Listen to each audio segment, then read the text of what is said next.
Hello. Welcome to jasonnewland.com. My name's Jason Newland. Please only listen when you can safely close your eyes. This is Yawny Pops. This is Let Me Bore You to Sleep, and it is Q&A Friday. Not your standard Q&A Friday, because it's going to be a mixture. Well, I was basically just before Christmas. I'll have to go onto my phone to find it. Where is it? Okay, here we go. I had some questions for... Any questions for Q&A Friday? Just bear with me while I try and find it. I've been releasing so many new recordings this month. It's ridiculous. So many.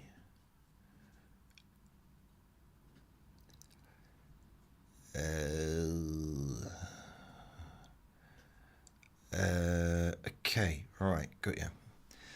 So what I'll do is, this one was this week's Q&A Friday. I'm taking any questions you have about Andre. 2015, 2021. So that's Andre, my ferret, my little baby. So I got three questions. I've also got another question that was asked, but it was not about Andre, but I'll answer that question as well. So, just to let you know what's going on. 1, 2, 3, okay. Let's leave it there.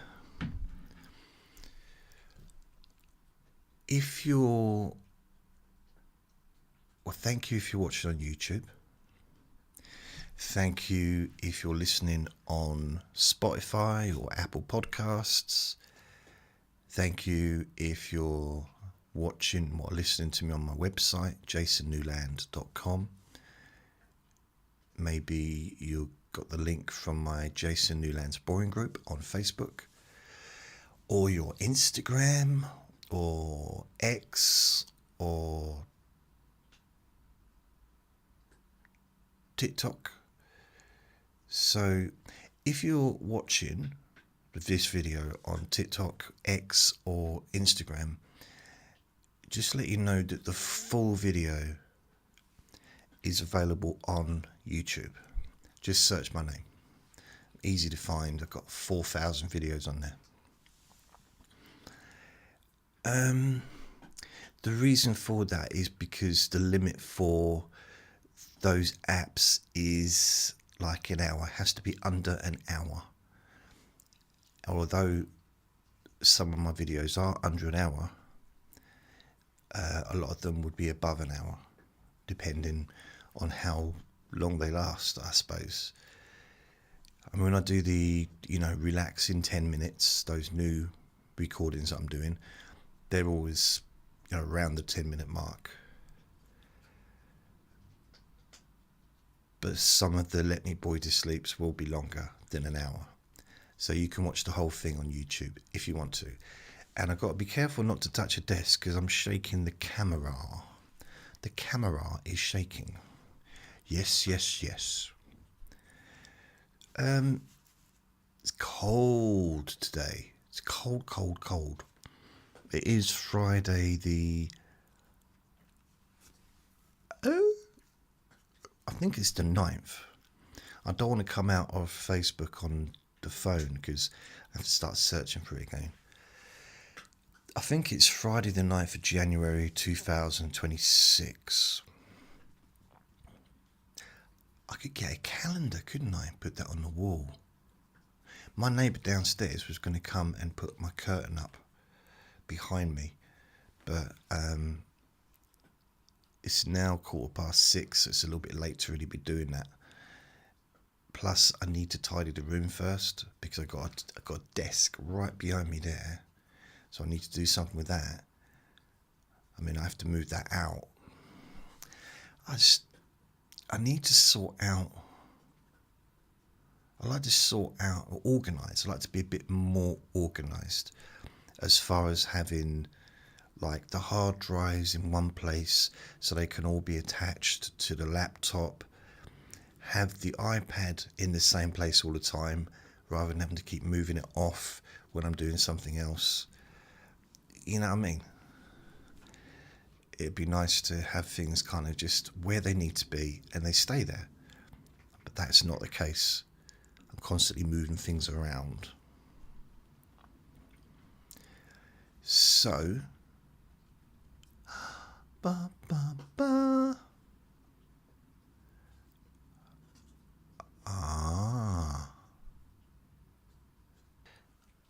right, so I just had a phone call there. A phone call, I tell you.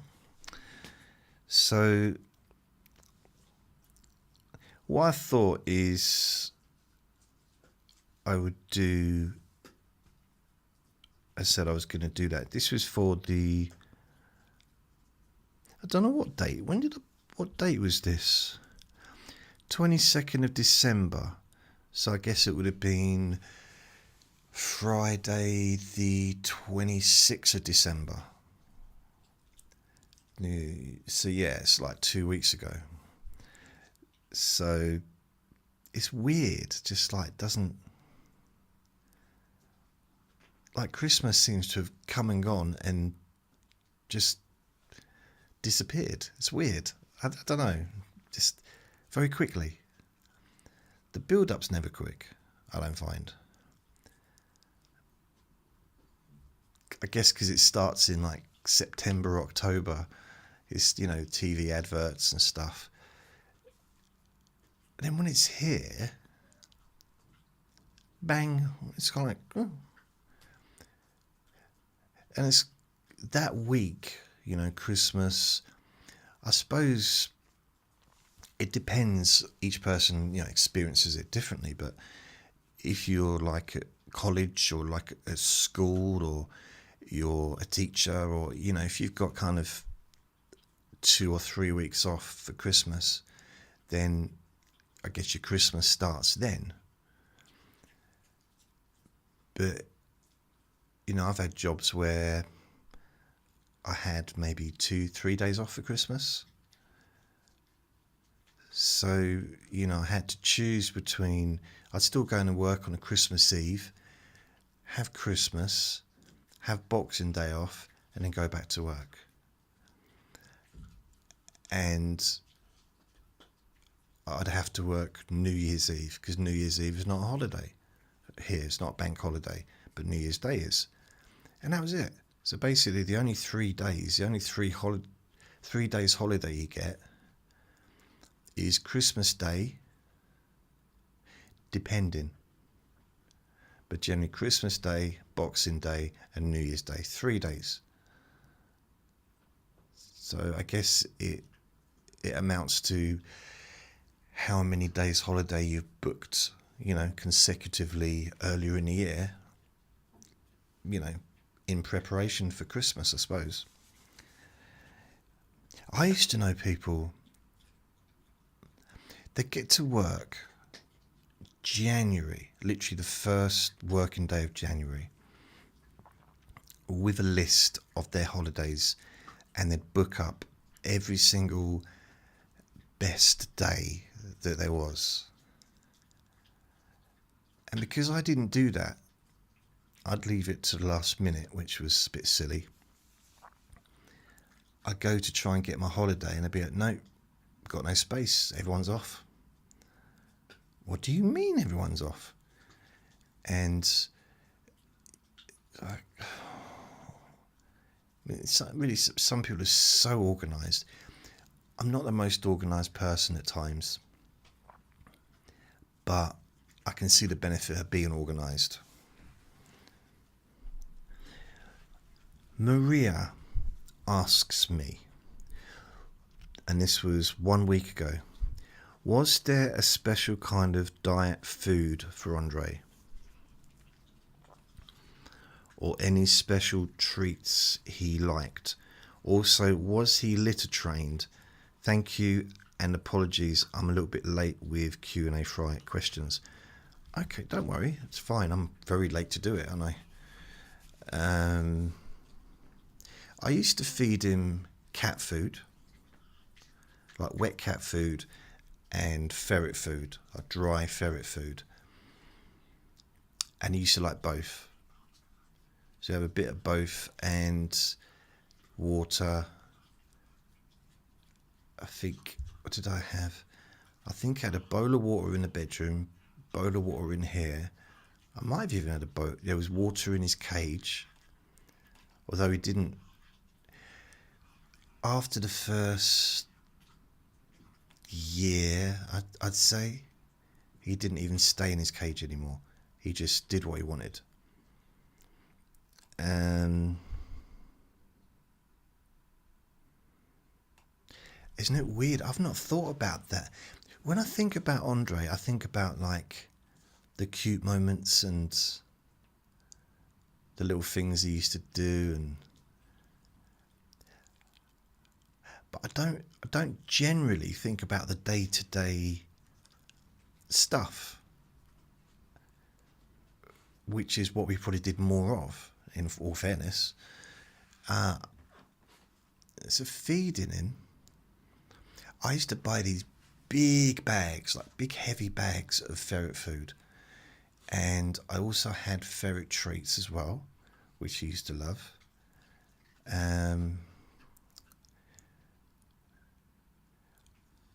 I used to get multiple packs of cat food, and I used to swap it around. Some cat food he didn't like, some he did like, just like any cat. So I was playing around to find one that he really liked. But sometimes he just preferred to just eat the dry food, as long as he had water.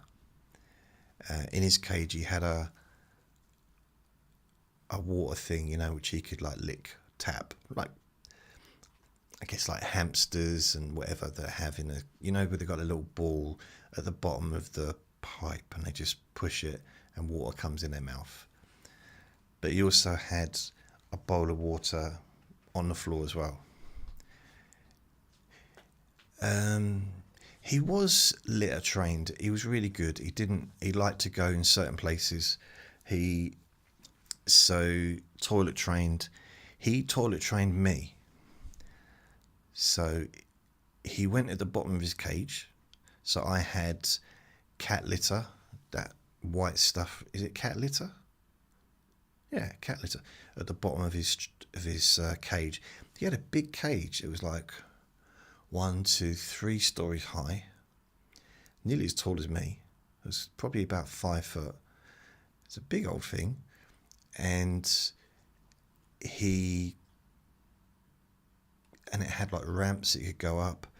He had a hammock that he could sleep in. He also had another bed, like a burrow that he could go inside as well. It was brown.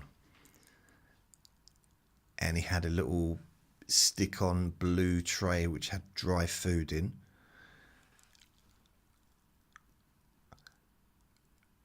And he used to... See, he had a child. I want to explain what this means. We know what a child is. No. He had this stuffed snake, like a toy snake, which was probably a lot bigger than him. And he was attached, like really attached to this snake, like really attached. And he would do everything he could to get it into his cage. It didn't fit in the cage, but he would do everything to get it in there. And he would hide the snake from me. Didn't want me going anywhere near it. He loved that, honestly. It's quite funny, really, just thinking about it. He loved eggs. Absolutely loved eggs. I used to have to break the shell. Well, I didn't have to, actually, because he could break it himself. He would push it with his nose against the wall until it broke. And then he'd eat it and he'd turn it into a million pieces once he'd eaten the egg. I'm trying to think what else he liked. Now, I know the dogs aren't allowed chocolate, but he liked cat. I don't know about ferrets, but he liked chocolate.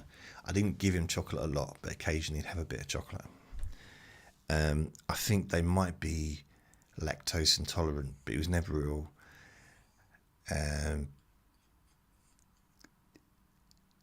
I think I looked it up and they said, well, as long as they're not ill, it's fine.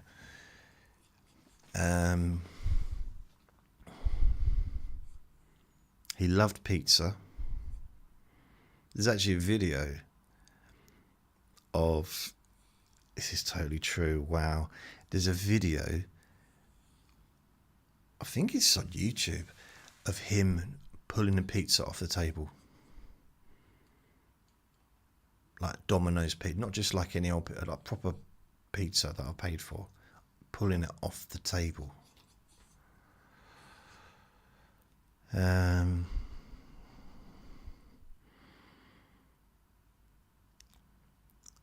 He taught me where he wanted to go to the toilet, and with ferrets they go against the wall, not against the wall, but they have to be facing away from the wall. It's, I guess, a protective thing. It's an instinctual thing. They won't just go in the middle of the room. That's not going to happen. So I got him a catty litter tray and some paper and stuff, and he was good. And near the end, it wasn't so good because he kind of didn't have as much control as he'd had done before. But that's because his spine was damaged. But he was good. Honestly, he was a clean boy.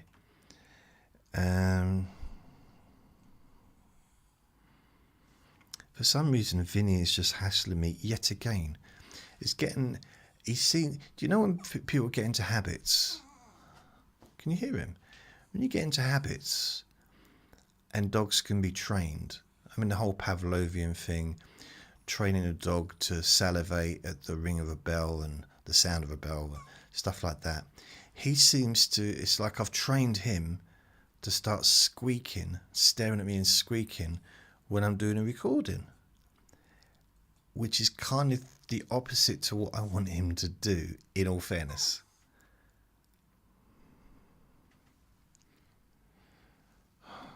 Right, I'm going to have to go and get him a treat. So please bear with me. I will be right back. It's just nutty. So that was another interruption. But this time it was Vinster wanting me to give him his very last treat. So I've run out now. No more till next week, Vinny.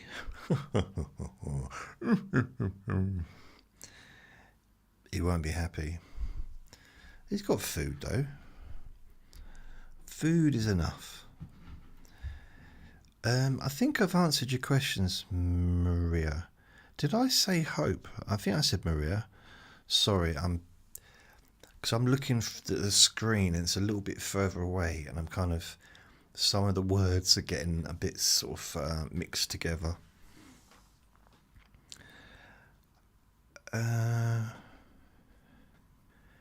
He trained me, really.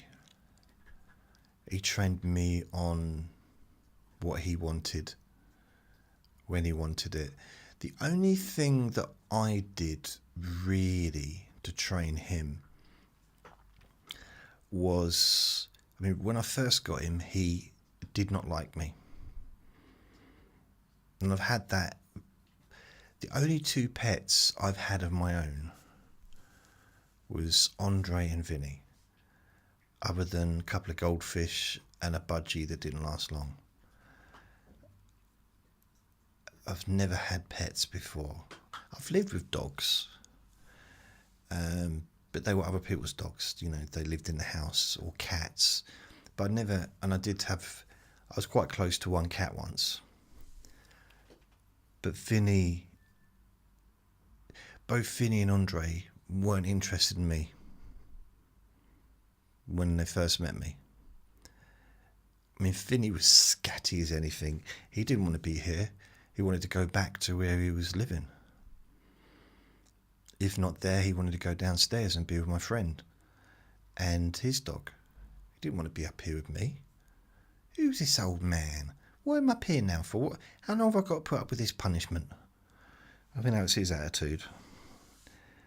And it's weird because 3 years now, over 3 years, I've had him. 3 years and 1 month. And it still doesn't seem like very long. And I still don't feel that he's really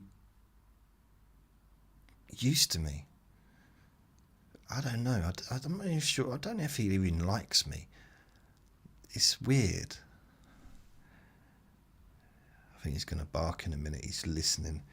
His ears. He's got this thing where his ears kind of go like that. I can't do both of them because I don't want to hit the microphone, but he's listening. What can you hear? And there's a cat out there that has a bell around his neck. And the reason there's a bell around his neck is because the owner, lovely lady who Vinny loves, who lives across the road, that cat kept hunting birds. So what she did, put a bell around his neck so the birds can hear him coming. Or her coming. But I used to hear the ringing of the bell and not know where it's coming from. And Vinny was barking one night and I didn't know what's going on. So I left him in here. I went into the bedroom because I can't see anything because the lights are on in there. There's no lights on in the bedroom. And I looked down, and in the garden, the cat with the bell was literally just looking up at the window, just shaking its head. So the bell rung, giggling. I don't know, but on purpose, it seemed like on purpose, trying to get a reaction from him.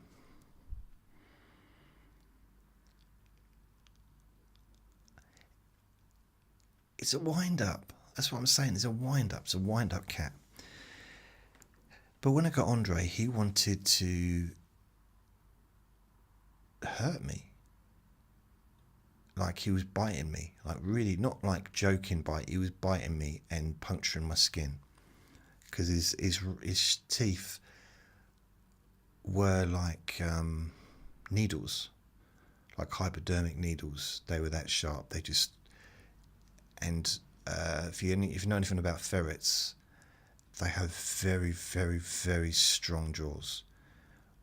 Even as little babies, they've got very strong jaws. And they've kind of got they do the crocodile roll, if you know what that is. Because they've got little hands, haven't they? Like crocodiles a little bit. So they spin. So if they grab into something and they want to tear, they kind of spin round to get what they want. It's a bit grim, but in the wild, that's what they do. So you have to stop them from spinning. But when I first saw him, I thought, because my friend had a ferret, or polecat, and he was a biter. And he bit me once, and it was the worst bite I've ever had. And I genuinely didn't like the idea of that. I like having a ferret that did that. Now, Andre didn't do that because I taught him not to. So really, the only thing I taught him, because when I first got him, I fell in love with him. He didn't fall in love with me. But I fell in love. He was with his brother.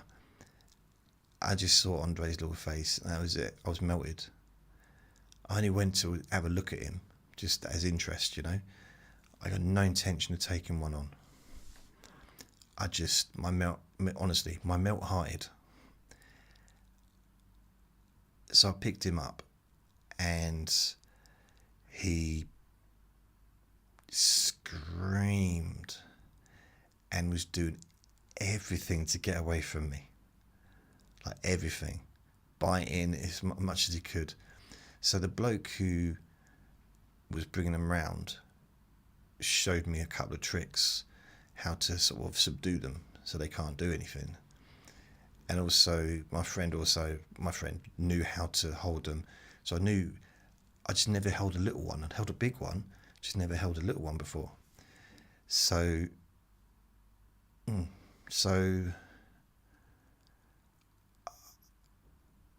he didn't like me, but I adored him from the minute I saw him till, well, forever. And I said, yeah, I'll take him. I said, I'll take one. They said, which one do you want? Him. It's not a case of which one, he's the only one. And I think he'd been promised to someone else. I said, can't you give him the other one? And he said, I suppose. Because he had a friend, because he had two left, and he needed to get homes for them. And didn't want any money. There was no money exchange, which is that's how I think things should be. This whole spending money and buying dogs, I don't like that.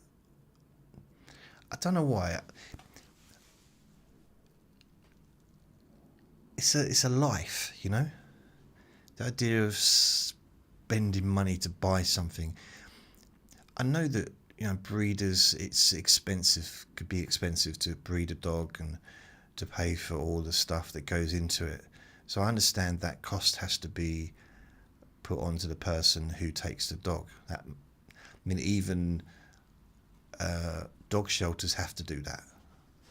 So I kind of get that. But the amount, because he cost me £350.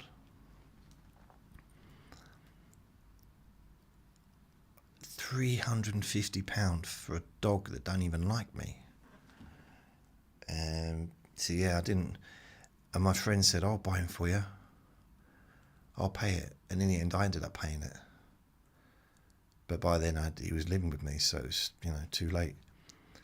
But Andre cost nothing. And I had him, because they were in a cage, I had him and his brother upstairs here in the storeroom all night long, and all they did the whole time was fight. I'm talking all night long, screaming and fighting the whole time. And first thing in the morning, I phoned up my friend downstairs. I said, you got to take one. You got to take the other one away, because I can't handle them both together. It's too much. Now, when they were downstairs with my friend's ferret, the adult one, he made them behave, because he kept picking them up by the neck and putting them down and telling them off. And they were listening to him, because they were related to him. They didn't realise they were related, but he was like their uncle, I think, something like that.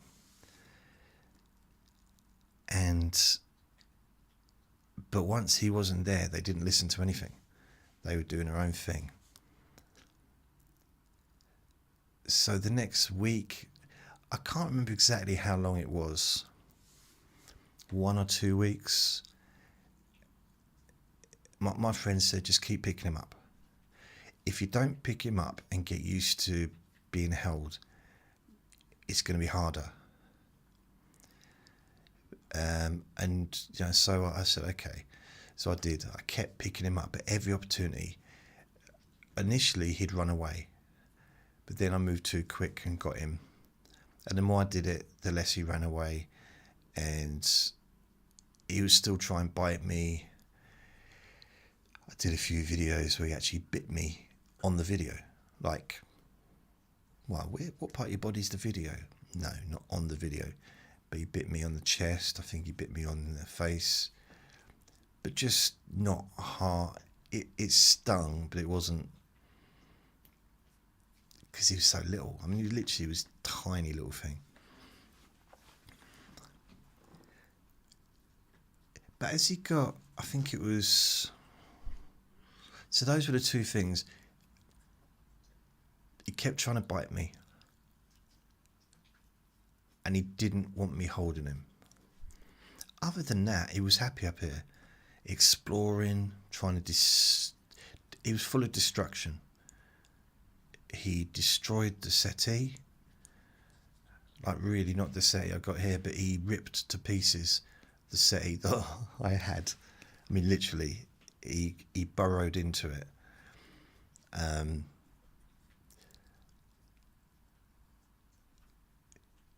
He was having fun. He was so full of energy, so full of life, interested in everything, and then he'd be asleep. So he spent probably 18 hours a day asleep, and the rest of the time he'd be full of energy. So he spent a lot of time sleeping, and it would be intermittent sleep, so it wouldn't just be all in one go. So there's a name for it. It wasn't nocturnal. It's when you kind of awaken asleep throughout the day and night. I can't remember the name of it.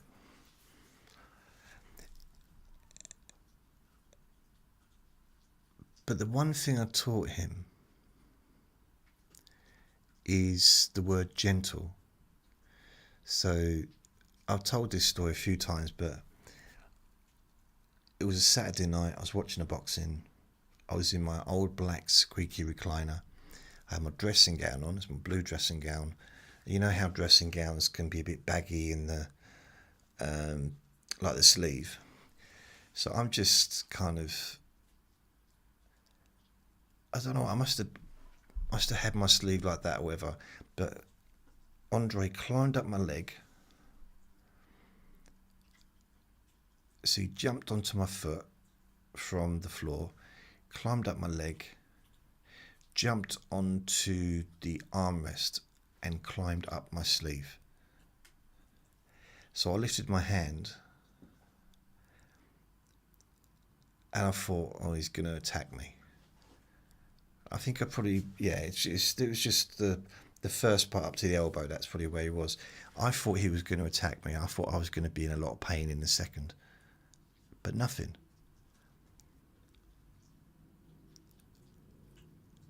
And I kind of looked in there. He was fast asleep, all curled up asleep. And it's weird because that was the very first time that he ever showed any kind of interest in me. Before that, it was always, get away from me, I'm exploring, come near me again, I'll bite you. That was it. Don't touch me, don't pick me up. Although I did keep picking him up, and he didn't like it. But from that moment of him crawling up my sleeve of my dressing gown, we were best friends. Literally from that moment. And I was walking into the kitchen, because back then I used to drink the odd can of lager on a Saturday. So I was walking like that, keeping my arms still and my sleeve up so that I didn't disturb him. And at one point I even went to the toilet like that, because I didn't want him, wee that is, I didn't want him, I wanted him to stay where he was, because it was the first time I actually felt any kind of closeness with him. And in a weird way, that was probably one of the best nights of my life, one of the best evenings ever, because he chose to cuddle up to me.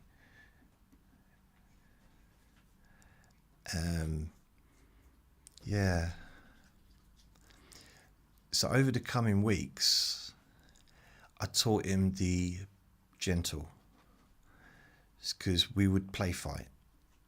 And when we play fighted, he would get, he'd lose control sometimes because he was so excited.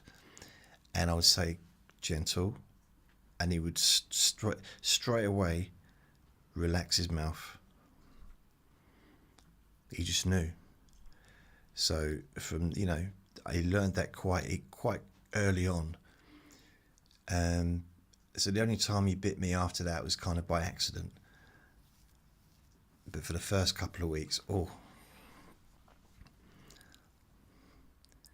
we used to do this thing where, we used to play hide and seek.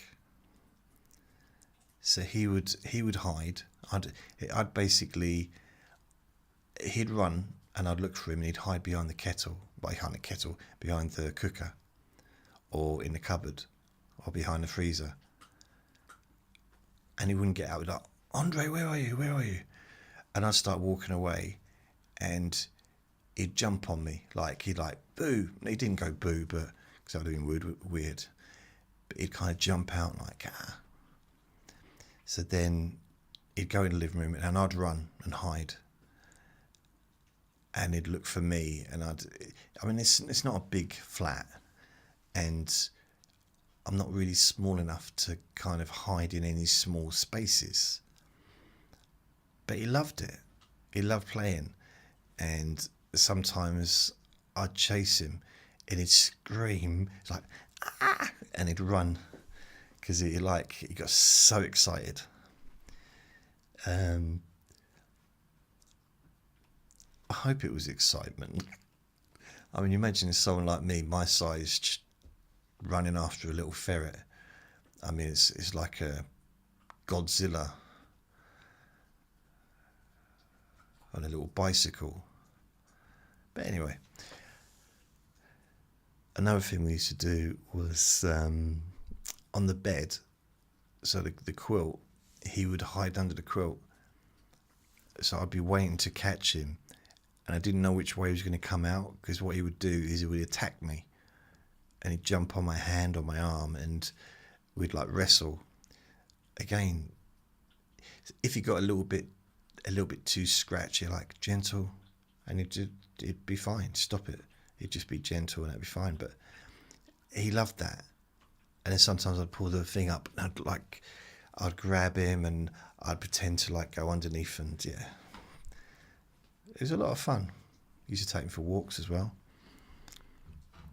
He had a few fans around here. Honestly, the amount of people that knew his name. No one knew my name, but everyone seemed to know his name. How did you pick out Andre's name? Oh, I'll have a drink of water. There's a story behind that.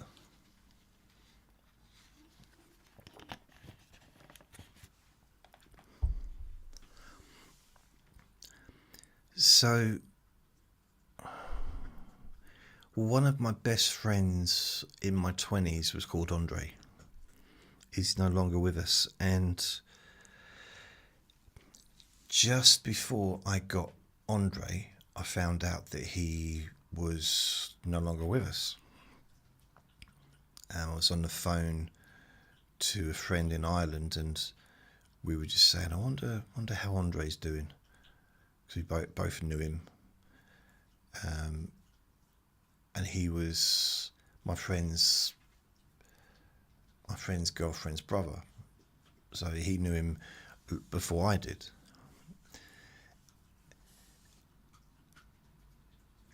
And we both went online to, because he lives in Ireland, we both went online to sort of see if we could find out if there's anything about him on the new, Google it and everything.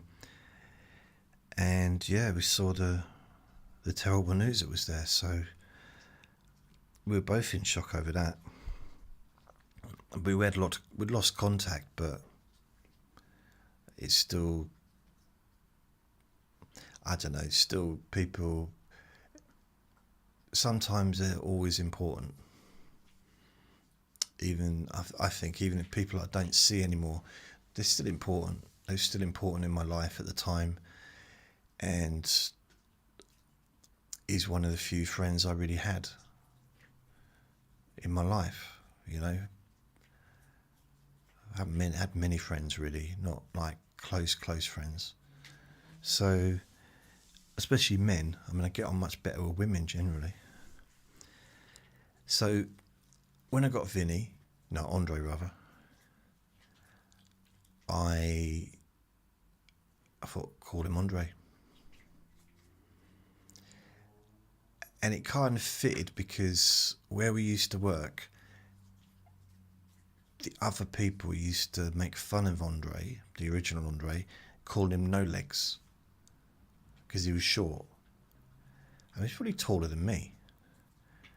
But for some reason, they used to call him No Legs. I don't understand why. It seemed a little bit silly, but... and Andre had tiny little legs as well. So I thought, okay, it fits together. Plus, Andre would have loved him. I think he'd have loved meeting Andre. So that's how I came across his name. That's why I kind of picked Andre. I thought, is this weird? Is this a weird thing to do? But it was kind of like my little homage to someone that was important to me in the past. Yeah. Were there any Christmas traditions you had with Andre? Well, this is from Hope. The very first Christmas, my true love said to me, because I got him in September, I think. I think it was around the September time. And again, I don't have the videos, but I think I did a live Facebook broadcast, or I videoed myself and him opening presents. So I had loads of wrapped presents for me from him, and to him from me. His was like toys and treats. Mine was beers and chocolates. And I don't know if it was that Christmas or the following Christmas, but I got him a little Christmas costume that he didn't like. I think it might have been the following year, because he wouldn't have been big enough to fit into it, I don't think, the first year, because he was still, growing. I mean, he ended up a lot bigger than when he was a baby, which we all do, really, don't we? As far as a tradition, I wouldn't say it was really a tradition, just, I don't know if we did it more than once.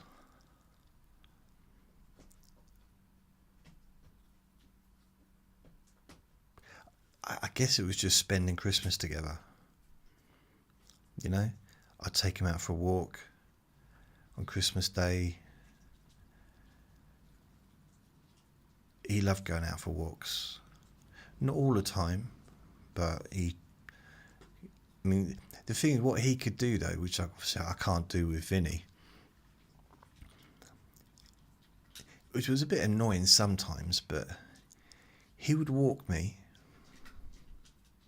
right into the middle of the fields, like miles.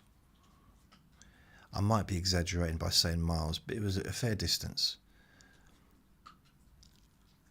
And he just lay down on the floor, completely knackered.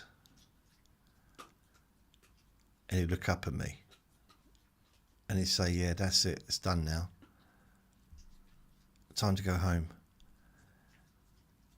And I had to pick him up, put him in my top, or carry him, in my arms.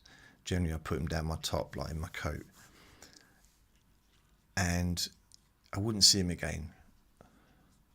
Not ever, but he would just go to sleep while I walked the 10 miles back. Guaranteed, every single time we got within about 20 foot of the entrance, or the entrance and the exit of the, which then leads to the road where I live, his head would pop out. It's almost like he was Liam Neeson in the back of that van, like he was counting, so he knew the steps. His head would pop out, and he'd want to get up on and walk the rest of the way. Every single time. He always knew when we were getting closer to that little part. It was funny. Let's see with the BBB. Can you... Right, the adoption story. So I kind of done the adoption story, I guess. That was the next question here, but I kind of told it earlier. That's all it was really. Just my friend's friend came round as I was walking into the building. I don't know where I'd been, and my friend downstairs said, "Come on, come and have a look at these little ferrets, babies." And I'd only ever seen a big ferret, which was his one. Never seen a baby one before.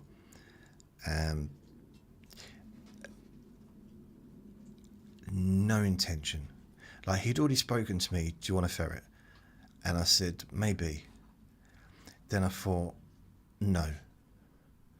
I don't want something that's going to bite me. And they're just a lot of hassle. I didn't think it was for me. Until I saw Andre running around the floor. And that was it. And he got a chest infection the first month I had him, I think. Because within the first couple of months, he was in the storage room. That seemed like the place to put him. So he was in there, in his cage. Or was he in the old cage? No, I think I put him in his cage, the proper cage, the big one. After a couple of days of him living here, because he had the wooden cage, the bloke left that with me, that they were both in originally. And Andre had bitten away, chewed away at the wood, and had bent the metal back and had escaped. He escaped from that cage. I mean, these cages are there specifically for that type of animal. But he weren't having it. So he escaped there. I got him that really nice cage, really big.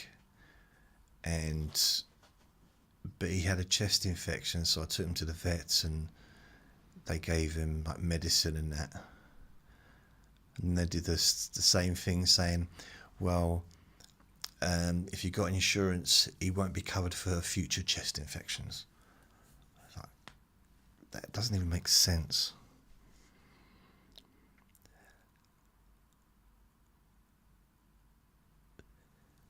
I don't know what else there was about the...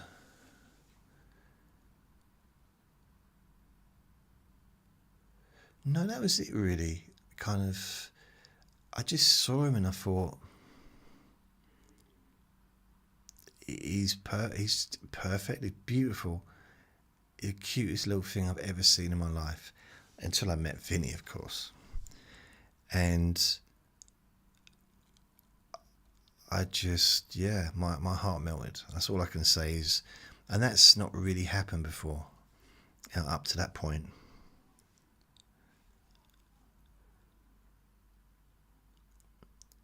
What is your favourite memory of Andre? I think it's going to be that, the crawling up to the sleeve. That's probably my favourite memory of Andre. Because that was the turning point from him going from trying to eat me to letting me live. No, trying to eat me to, I would say, kind of inseparable, really. I mean, he wasn't that needy. He was not a needy animal. He wasn't. He could have his space, and he liked to go to sleep, and he liked to be left alone.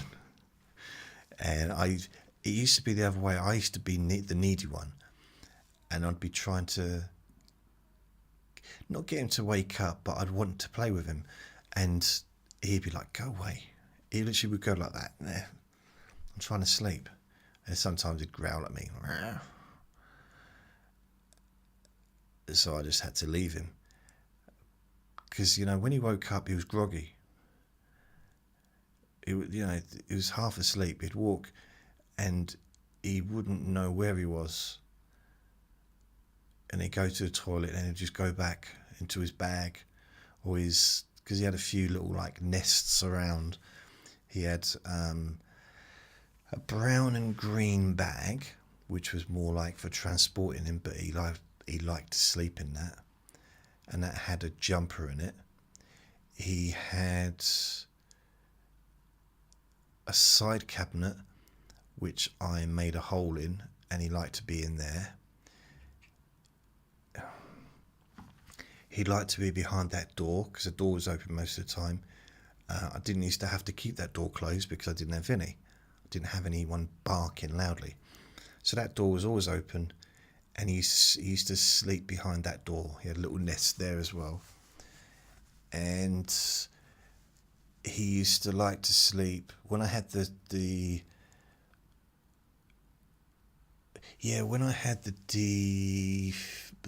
garden shed in the bedroom. He used to sleep underneath there. He used to like that.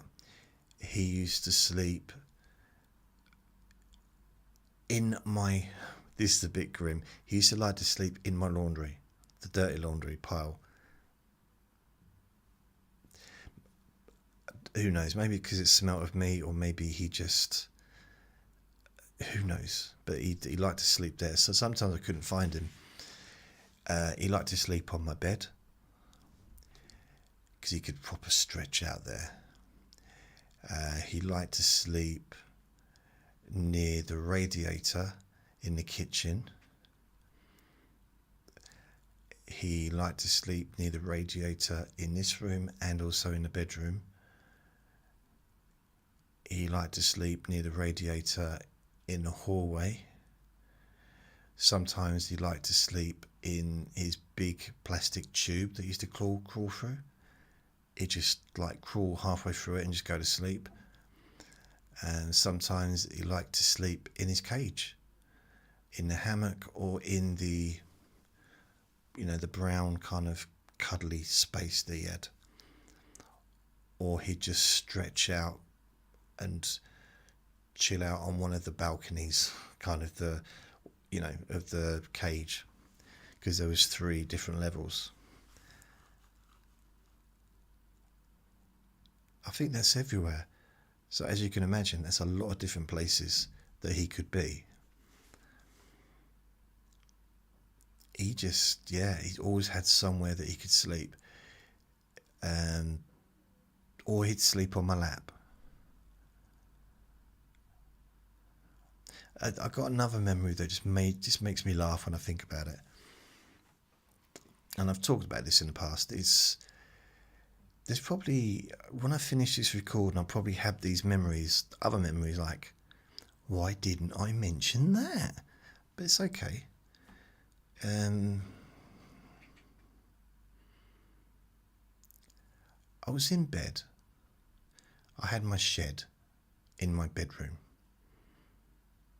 No, I didn't. I had my wardrobe in my bedroom. No shed. And he was, the wardrobe was banging. The wardrobe door was banging. And I kept waking up to this banging, and I'd get up and Andre would be at the bed, just next to the bed looking at me. I was like, what was that noise? One day I woke up, and it was in the daytime, because I used to sleep during the day then. And I woke up quite near the edge of the bed, so I kind of looked, and I could see that he was on his back, pushing with his hands the door of the wardrobe open and letting it slam. Not slam hard, but just like letting it close and click. Kept doing that. So I didn't open my eyes. I just kind of when you kind of look through your eyelashes kind of. And he kept coming over, looking, getting on all fours or getting on his feet, standing up and looking like a meerkat to see if I was awake. He'd go back and do it again. He'd come back. He'd go back. He kept doing it. And then he jumped on my bed and started touching my face and started licking my eye, because he liked to lick my eyelids and my forehead. And I mean, maybe he did think it was an egg, because he loved eggs. But he was doing all these things, and then he was kind of going back and trying to make a bit more noise. And it was so funny, just so cute and clever as well. Because he didn't want me for anything. He just wanted me to be awake because he was awake. He wanted to play. And he did sometimes he'd like run up to me, do something and run off, screaming. But like not screaming, but like just out of excitement. He also is another one that was quite funny. I had a friend come up and visit, and I just bought some Twixes. You know the little Twixes when you get like, 4 or 5 in a pack? A little box thing. Not the full size Twixes. So I gave him one, had one for me. And so I'm eating mine. He puts his on the side. And we're only like 5 minutes into the conversation, and he's like, "Where's my Twix gone?" And I swear I could not find it anywhere. Because normally, if he took it, he'd have it with him. Nope, he was lying on the bed, looking very innocent. What Twix? I don't know. Why are you asking me? I'm a ferret. I can't speak English. And never saw it. I found it a year later. Never opened. It was like underneath. I think it was under the bed, or it was hidden somewhere, like really out of the way. So basically, he'd nicked it and hidden it, and then jumped onto the bed. But he didn't even want it to start with.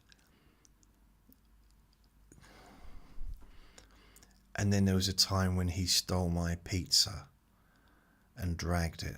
It was on the settee in the box, and he pulled it onto the floor. But then Vinny, he did similar thing, not exactly the same, but I think it's the first weekend I had him, he sat down on my pizza. So I had the pizza box like next to me. I didn't know what he was going to do. I thought he was going to come and sit on my lap, but no, he didn't. He sat down and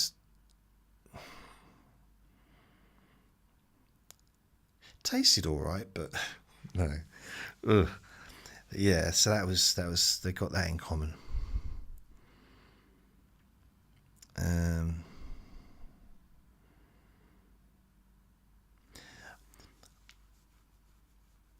I'd probably say that the favourite memory was like the dressing gown one. But the wardrobe one was it was so funny.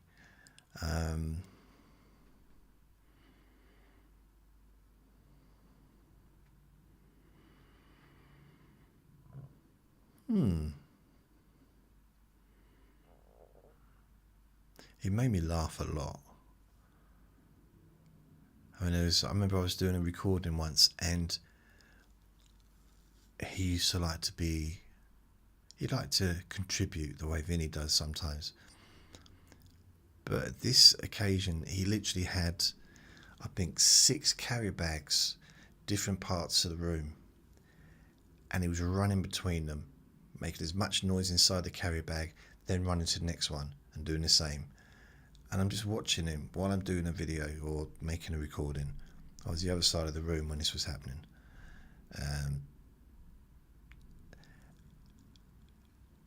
And it was just unnecessary. It's almost like he knew I didn't want him to do it. And I couldn't stop laughing because it was just so ridiculous. He was just running between bags and like he had some kind of contest going on. And he'd get in and he'd like wiggle about, and then he'd get to the next one.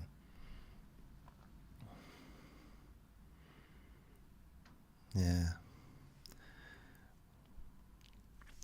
I would say this. This is going to sound probably a bit weird. No, this is going to sound a bit weird.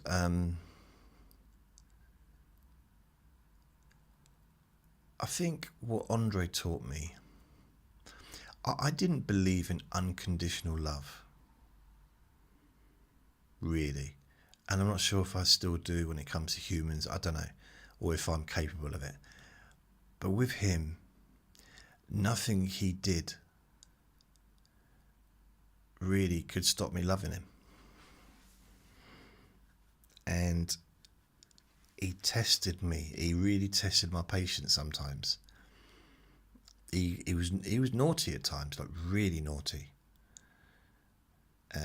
Like pushing plates off the table and all kinds of stuff. He's very naughty sometimes. When he was kind of on heat, in the summer, he would scratch at the front door for hours trying to get out. Because we're near the fields, he wanted to go and say hello to his girlfriend or whatever. He probably also wanted to go down and see his friend downstairs, like the other ferret. And there was a few other ferrets on the estate as well, actually, at the time. At least one that I know of. So there was 3 of us. And I think there might have been another couple as well. So other than that, he was adorable. Jonathan says, was this a child or a pet? So I won't answer that because I think I've already answered that. It was a little ferret, Andre was. That's the thing, not everybody that listens has been listening for a long time. Some people have been watching and listening for years. And I forget that sometimes. I talk about Andre and I forget that a lot of people won't even know who Andre is. And I suppose, every day I've got new people listening to me. Like for the very first time, people listening to me for the first time, and I don't know why I repeated it.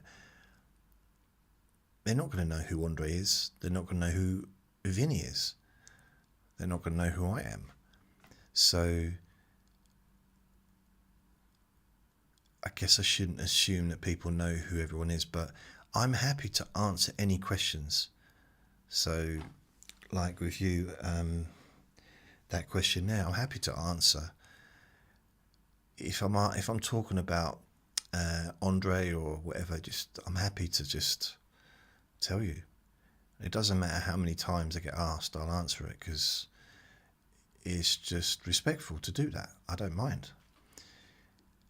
And this isn't it's not a memory contest either, because you might be fast asleep by the time I get to this point. Although I did have one person post on, I don't know if it was on YouTube or Facebook or whatever, saying, this is a few years back, why'd you keep going on about Andre? And I was like, that was a little bit, But I guess some people move on, don't they? I mean, I know someone that lost their dog and a week later they're talking about getting a new one. So everyone kind of moves in their own speed, has their own different ways of doing things. So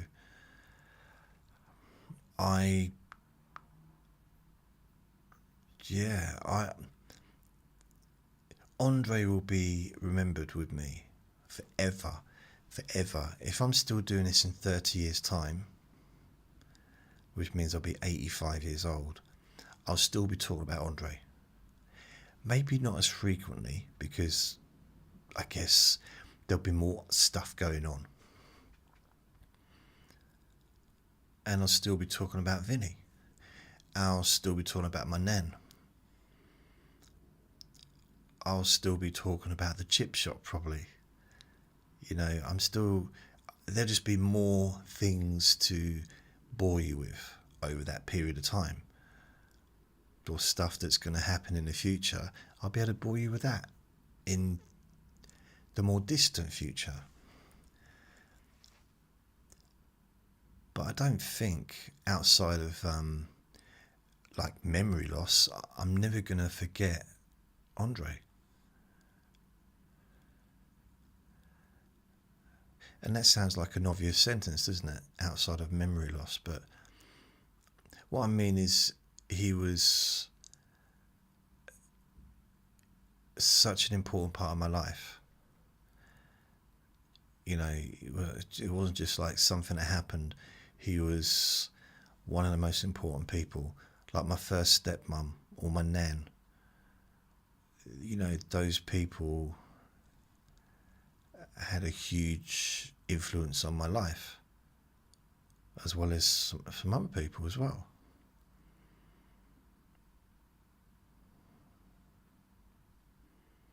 Yeah. So now, this is where we move on to the next question, which is not Andre related. But I have to find it, because I can't remember where it was written. Oh, got it. Heidi. Q&A, question for Q&A Friday. How do I explain people in a simple way? How do I explain people in a simple way what kind of hypnosis that you do, that I do? When I say the word hypnosis, people think about the shows where the hypnotist makes people eat lemons, thinking they are eating a sweet peach or something like that. Wondering, by the way, if you can tell that hypnosis, or is it just crap or fake? Okay, I'll break it. I'll say the last bit first. So, with stage hypnosis, I did train to do stage hypnosis, but it's never it didn't appeal to me. I thought more of like, how can I help people, rather than using it as entertainment. You know, it wasn't just that. I didn't have the confidence to go on stage and do stage hypnosis. I still don't feel confident to do that, but I don't want to do that either. So I think the general rule, or the general kind of understanding within the business, is it's a mixture of things.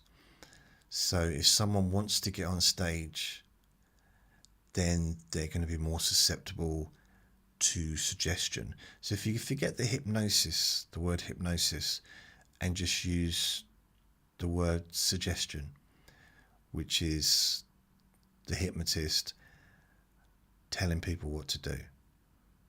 Well, it's more instruction, isn't it, really? But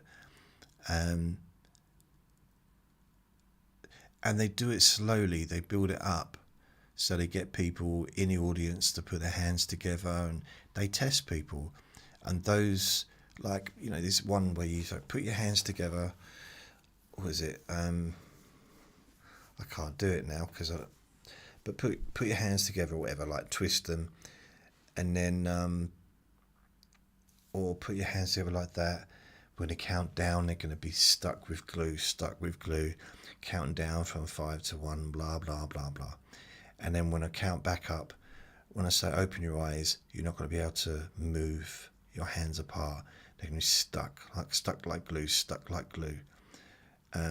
But it also might do things, push them together and stick like glue. So when people are trying to pull them apart, they're also pushing them together at the same time. You can't pull something apart when it's pushed together. So it's the more suggestible people. So there's two types of people they want, and they want a mixture of this. Someone that's very suggestible, and someone that wants to get on stage, and someone that's entertaining as well. So someone that's outlandish, someone that's very, like, I don't know, extrovert.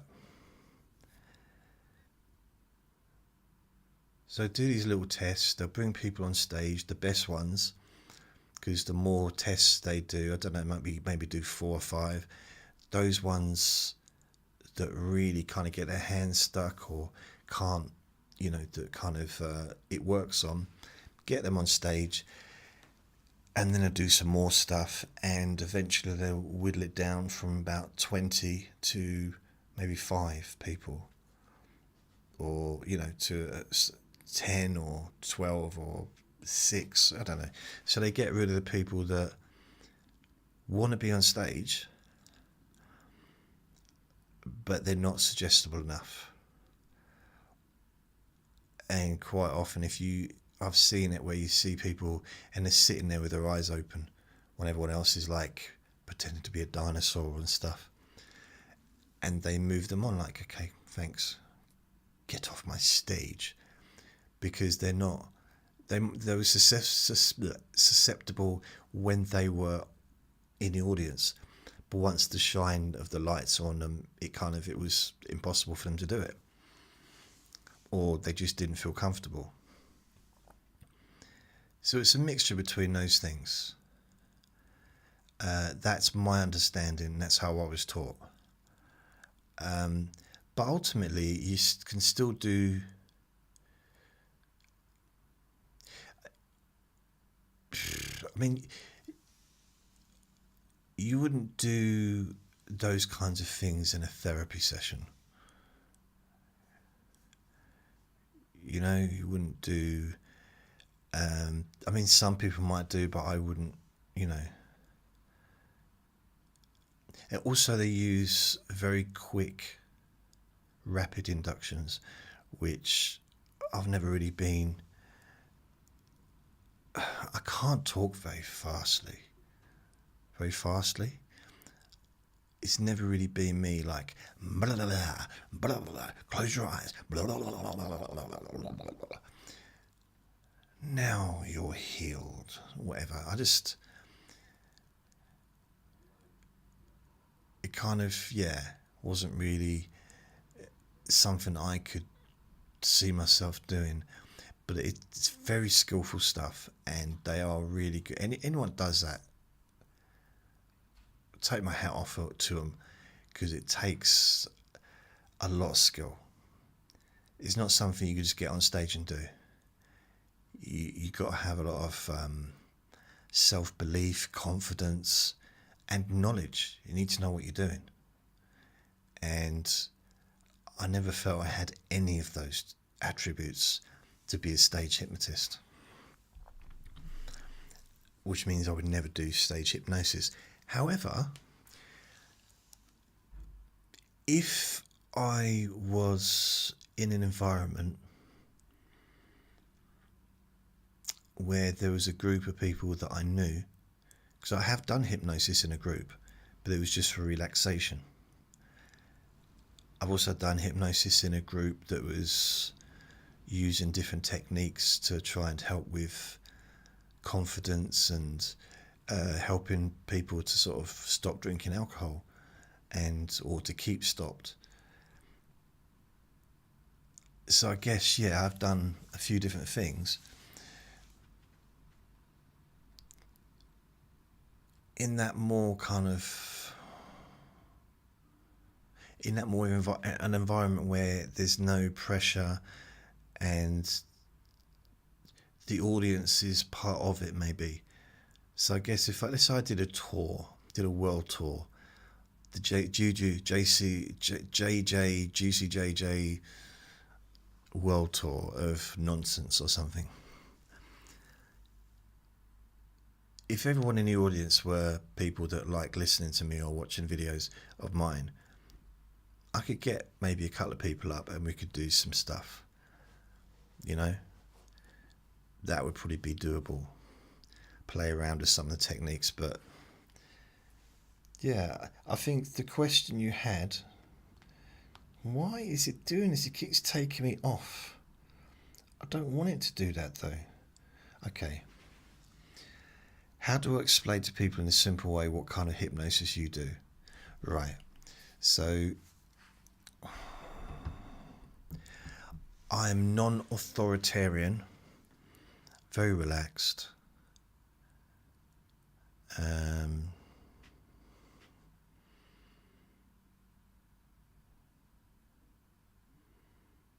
Vague, I would say. I don't tell anyone what to do, really. You know, it's very, some would say it's maybe Ericksonian, based on Milton Erickson's hypnosis, where he kind of offer ideas. For me, it's about ideas, and the idea of maybe me talking about something, and then you could wrap your mind around that idea and maybe test it out. Like, I used to do the hypnotic buffets, those recordings, and the whole point of those was for me to choose a subject and then just explore. Almost like walk down an aisle with 2 tables, buffets of food, loads of different food, just like, maybe try that one, or you could try that one. This might work, and try and explain why that might work. Maybe this one would work. Some people might prefer that. Perhaps you want both together. Greedy, you know. So for me,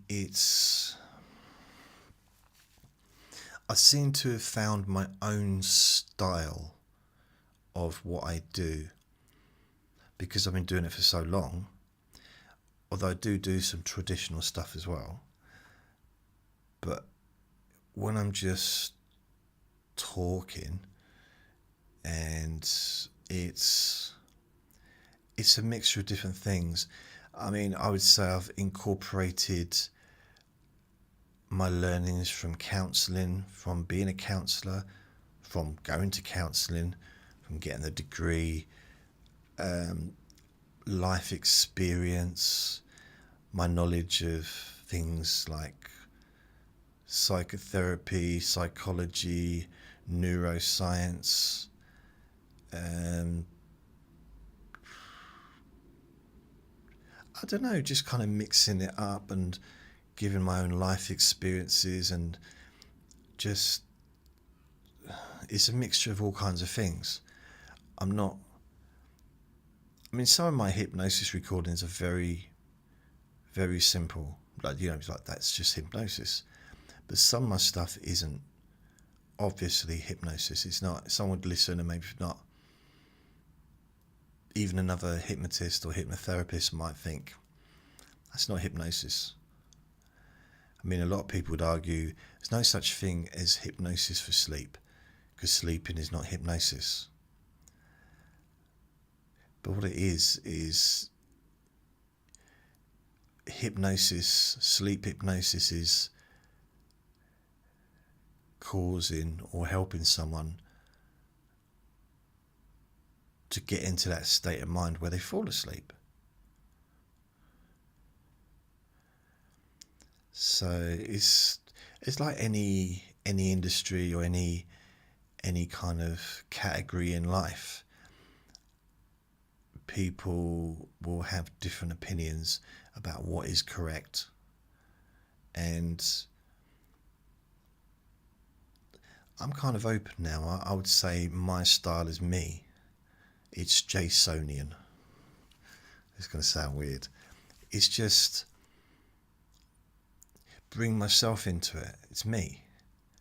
Plus the intention of, I don't like, yesterday I did a recording called Wurzel Gummidge, You Can Change How You Feel, or whatever, something like that. And it was a bunch of ideas.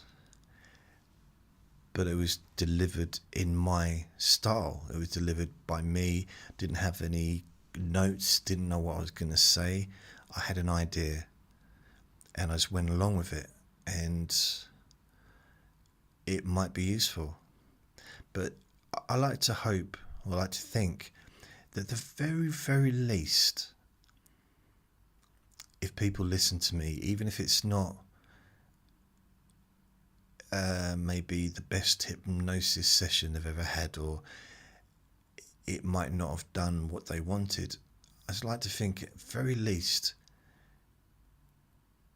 you feel more relaxed.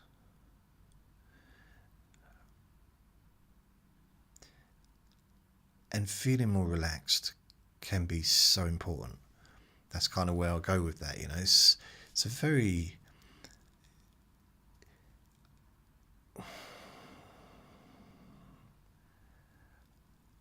I think it's not given the credit it needs.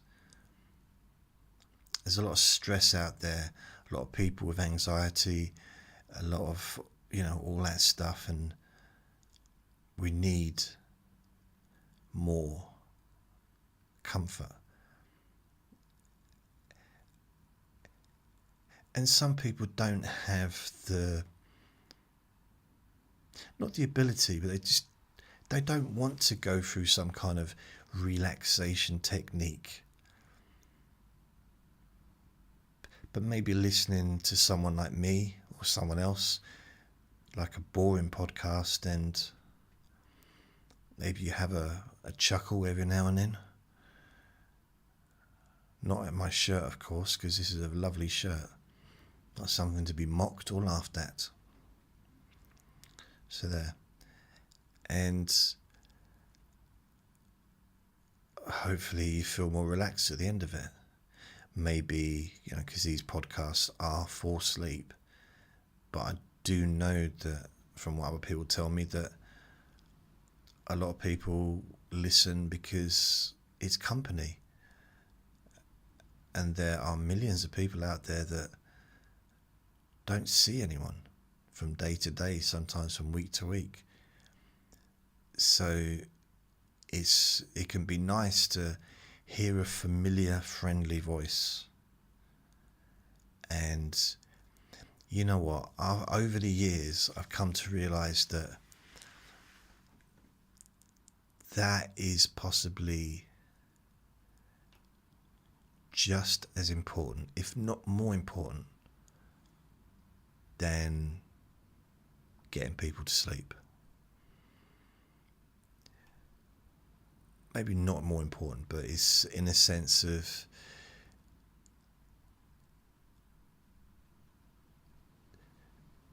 there's medication and stuff for insomnia.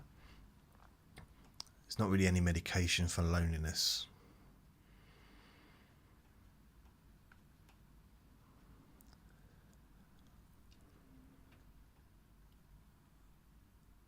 But I like to think that I can not be all things for all people, but at least cover everything, really. But I know that when I listen to myself, I fall asleep proper, really fall asleep. I bore myself. So if I can bore myself, I think I can bore anyone. Maybe. I mean, some people, they say to me, they just listen to me as background, just as a kind of almost like white noise.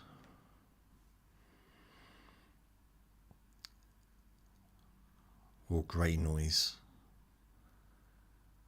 Background sound. It feels weird, the idea that someone might be listening to me but not listening. Oi, listen. Stop talking and listen to me. Oi.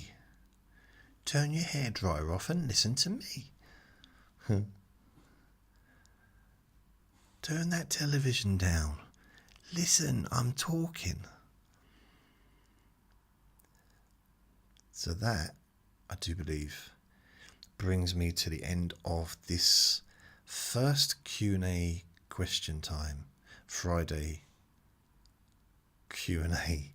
Wow, Q&A question time.